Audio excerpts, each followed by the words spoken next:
Hello दोस्तों, मेरे channel में आपका स्वागत है। आज हम जानेंगे साल 2021 में आई एक हॉरर मूवी की कहानी जिसका नाम है ऑफ सीजन। इस मूवी में एक आइलैंड दिखाया गया है जो कि ऑफ सीजन में पूरी तरह से टूरिस्ट के लिए बंद हो जाता है। लेकिन मैरी नाम की एक लड़की ऑफ सीजन के दौरान इस आइलैंड पर चली जाती है और फिर उसके साथ जो होता है वो किसी भी इंसान के होश उड़ाने के लिए काफ़ी है। तो चलिए अब ज़्यादा देर ना करते हुए सीधा चलते हैं वीडियो की तरफ।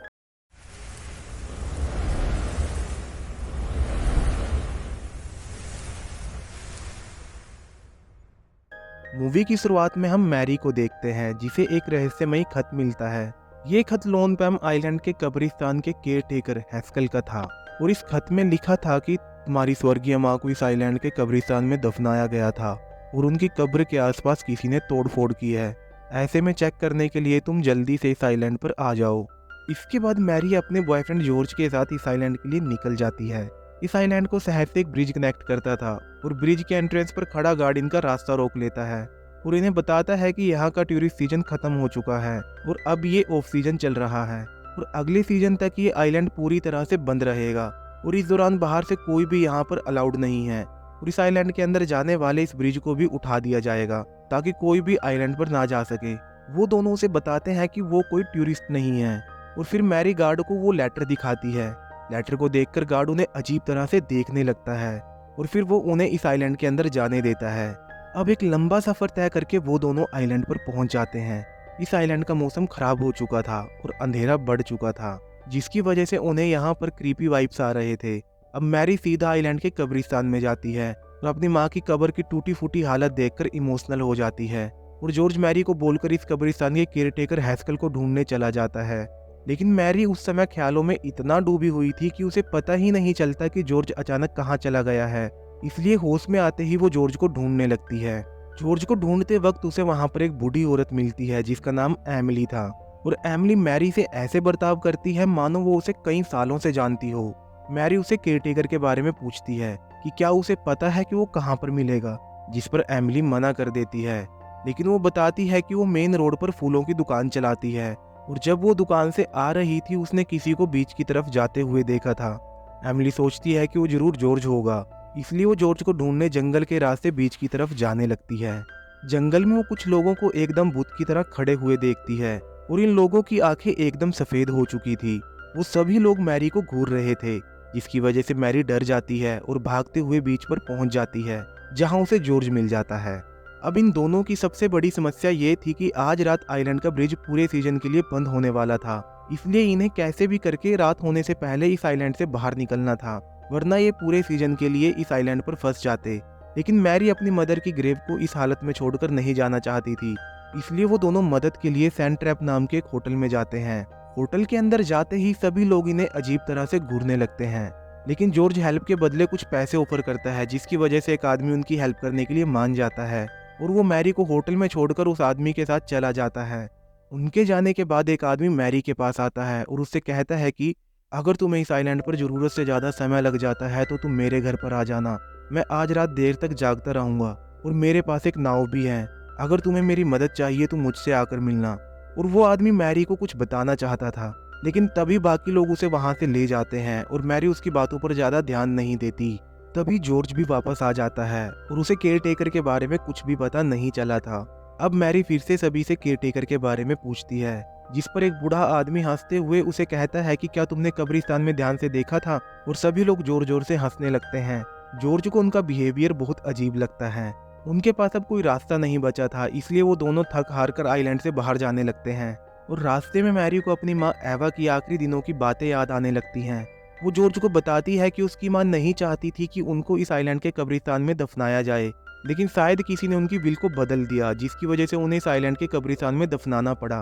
असल में एवा अपने आखिरी टाइम में बहुत बीमार हो गई थी जिसकी वजह से वो सब कुछ भूल गई थी।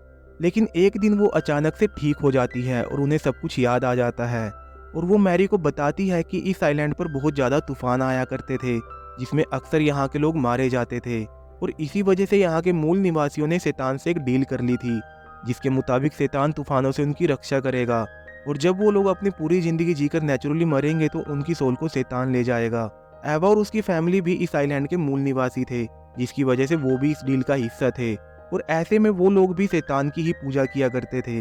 लेकिन एवा बाकी लोगों से अलग थी, इसलिए वो इस आइलैंड को छोड़कर भाग गई थी ताकि वो अपने अतीत की यादों को भुलाकर एक नया जीवन शुरू कर सके।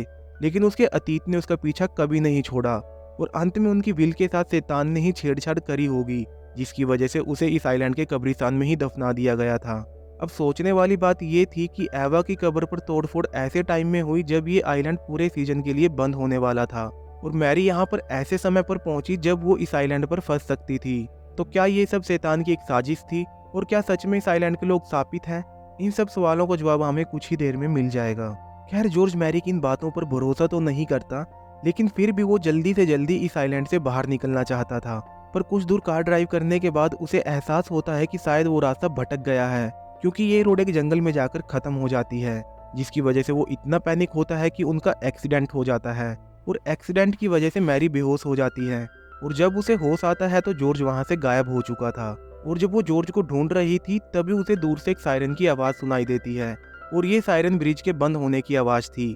मैरी भागते हुए ब्रिज के पास पहुंचती है, लेकिन उसके ब्रिज तक पहुंचने से पहले ही ब्रिज ऊपर उठ चुका था। ऐसे में वो काफी हेल्पलेस फील करती है और ना चाहते हुए भी उसे आइलैंड की तरफ ही लौटना पड़ता है। ये आइलैंड एक शमशान की तरह खाली और शांत पड़ा था। ऐसे में वो मदद के लिए चिल्लाने लगती है और पे फोन से जॉर्ज को कॉल करती है, लेकिन तूफान की वजह से नेटवर्क भी खराब हो चुका था। ऐसे में उसे उस बूढ़ी औरत एमिली की याद आती है, लेकिन बाकी दुकानों की तरह उनकी दुकान में भी कोई नहीं था। और जब मैरी अंदर जाती है तो उसे वहां पर कुछ न्यूज़पेपर की कटिंग मिलती है जिनमें मैरी की माँ एवा का जिक्र था, जिसे देखकर वो समझ जाती है कि एमिली सच में उसे पहले से जानती है और यही वजह थी कि वो मैरी से ऐसे बात कर रही थी जैसे वो उसे सालों से जानती है।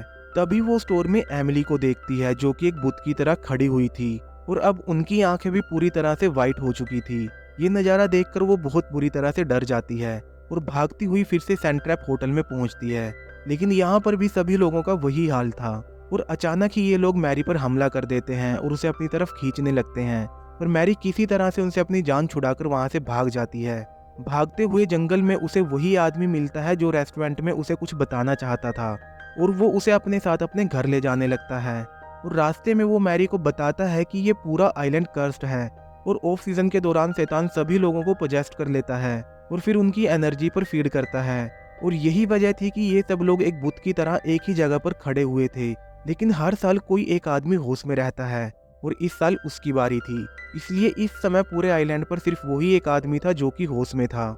इसके बाद वो दोनों उस आदमी के घर पर पहुंच जाते हैं और जैसे ही वो बोट की चाबी लेकर वहां से निकलने वाला था तभी उन्हें ऊपर से कुछ आवाज आती है और वो आदमी देखने के लिए ऊपर चला जाता है। और जब वो काफी देर तक नीचे नहीं आता तो मैरी भी उसे देखने ऊपर चली जाती है और वहां का नजारा देखकर उसके होश उड़ जाते हैं, क्योंकि उस आदमी की बॉडी से ढेर सारे ब्लैक कलर के टेंटिकल्स निकल रहे थे।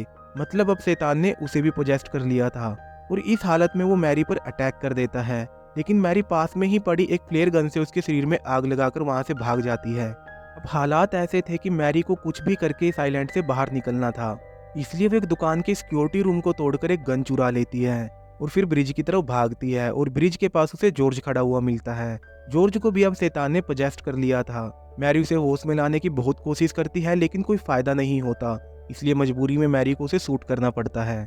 इसके बाद वो गोली मारकर कंट्रोल रूम के लॉक को तोड़ देती है और इंस्ट्रक्शन को फॉलो करते हुए ब्रिज को नीचे करने की कोशिश करती है, जिसमें वो कामयाब भी हो जाती है और वो भागते हुए दूसरी तरफ पहुंच जाती है। लेकिन जब वो ब्रिज के दूसरी तरफ पहुंचती है तो वहां पर गार्ड खड़ा हुआ था और वो गार्ड भी इस आइलैंड का रहने वाला था, जिसकी वजह से वो भी पोजेस्ट हो चुका था और वो उसे आगे जाने से रोक देता है और फिर वो मैरी को गन पॉइंट पर रखकर कब्रिस्तान में छोड़ आता है। और वहां पर पहुंचकर मैरी नोटिस करती है कि उसकी माँ की कब्र पूरी तरह से खुली हुई थी, जिसमें से उसकी माँ का शरीर भी गायब था। तभी उसे अपने पीछे अपनी माँ दिखाई देती है, जो कि अपनी बेटी से मिलने नहीं आई थी, बल्कि वो बीच की तरफ भागने लगती है और मैरी भी उसका पीछा करते हुए बीच तक पहुंच जाती है, जहां उसे आसमान में काले रंग की एक बड़ी सी आकृति दिखाई देती है। यहाँ पर उसकी माँ उसे कुछ कहना चाहती थी, लेकिन तभी कोई अदृश्य ताकत उसे खींचते हुए समुद्र में घसीट कर ले जाती है। अब इस पॉइंट पर आइलैंड के पोजेस्ड लोग उसे घेर लेते हैं और फिर मैरी की आंखें भी वाइट हो जाती हैं, जिसका मतलब कि अब वो भी इस आइलैंड के श्राप का हिस्सा बन चुकी थी और अब वो भी स्थापित हो चुकी थी। इसके बाद वो एक विजन देखती है जिसमें वो अपनी माँ को देखती है और यहाँ पर हमें पता चलता है कि वो आदमी जो मैरी की मदद करना चाहता था वो एवा का भाई था। अब कुछ दिनों बाद का सीन दिखाया जाता है जिसमें मैरी एमिली की फूलों की दुकान पर काम करती हुई दिखाई देती है और यहाँ पर हमें पता चलता है कि एमिली उसकी ग्रैंडमदर है और इसी वजह से वो मैरी के साथ ऐसा व्यवहार कर रही थी जैसे वो उसे सालों से जानती हो। और इसी के साथ ये मूवी यहीं पर ख़त्म हो जाती है। तो दोस्तों ये थी ऑफ सीजन मूवी की कहानी। उम्मीद करता हूँ आपको पसंद आई होगी। अगर पसंद आई है तो वीडियो को लाइक करें और साथ ही साथ चैनल को सब्सक्राइब करना और बेल आइकन को दबाना बिल्कुल ना भूलें। तो चलिए मिलते हैं अगली वीडियो में एक नई कहानी के साथ। तब तक के लिए बाय बाय।